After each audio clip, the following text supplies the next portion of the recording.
Hey, Tripp here from trippadvice.com, and I know that guys are obsessed with knowing whether or not a girl is ready to be kissed.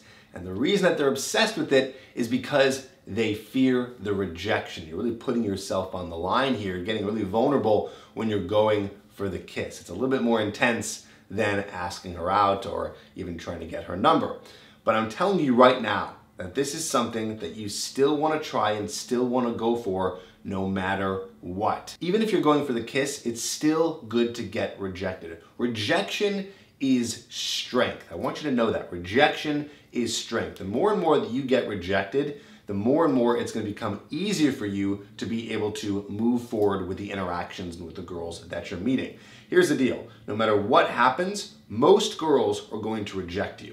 Even if you're going for the kiss, going for the number, whatever it is, most girls are going to be going and rejecting you. Why? Because this is a little bit of a numbers game. You're going to have to be approaching and talking to a lot of girls and making a lot of moves before you end up settling with the one that you really want to be with. And that's what I want for you. So keep some of that stuff in mind. Now, here's a really easy way to tell if a girl is ready to be kissed. First, you have to look for some of the micro signs that she's interested. So if you're on a date, well, that's it. She's already interested, okay? So we'll get back to that in a second. Now, if you're just meeting her for the first time, maybe you're at a bar, or maybe you're at an event or a party or something like that, there's some of those micro signs, meaning you guys have been talking for a while. She's asking you questions. Maybe she's touching your arm. She's giving you really good eye contact, right? Some of these micro signs that she's at least interested in the conversation and a little bit invested in terms of what's going on between you and her. And then here's the easy way to tell. Once you have some of those signs, what you can do is just move closer to her, okay? So if you guys are, let's for example say, on a date, and after the date you guys are talking, maybe you're walking for a little bit and you stop and you start talking more and then you move closer to her. And I mean like you're this far apart, like this is you and this is her, right? Right here. You're at a very close distance and she doesn't back off or she doesn't seem like she's really frazzled and like what's going on here and she's still giving you really good eye contact. That means she's ready to be kissed. Or at the very least, she will accept your kiss because she is comfortable with you. So let me summarize this again. Basically, you're going to be moving closer to her. It's that distance that's really important, and you're going to be looking out for whether or not she is comfortable with it. A girl who's not comfortable might back off a little bit or might be a little bit, standoffish. So if you're not seeing any of those signs, then she is ready for it. And I don't want you to wait a second more. What's really important about going for the kiss is this. You have to just go for it.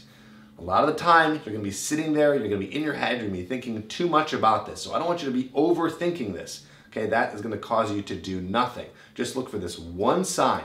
You get close to her, she doesn't back off, and then you go for it. So I just went over the date, but there's a couple other example scenarios, right? There's maybe you meet a girl at a bar, maybe you're at an event or at a party. What's really important for you to do is to isolate her. Get her away from her friends, get her away from anyone that she knows so she doesn't feel too embarrassed if you guys start making out. So a good thing to do, for example, if you're at a bar, is to just grab her hand and walk to a new location. Doesn't matter where it is, just going somewhere else. Grabbing her and telling her you want to get a drink or going to the dance floor or just moving outside, anything else. Getting her away and isolating you two. And then you can move to making that short distance and then going for the kiss. And the same thing goes for some sort of event or even at a party. Really creating this interaction between you two where it's like this imaginary bubble, right? Imaginary bubble, meaning that it feels like it's only you two in the room. She's not paying attention to anyone else. You're not paying attention to anyone else. You guys are getting really close. You're getting closer. You can tell she's ready for the kiss, and then you go for the kiss. One thing you need to understand as a man is that you have to be the one leading the interaction all the way through from the moment that you approach her all the way to kissing, to sex, and even to a relationship. Hell, even marriage, okay? This is your job.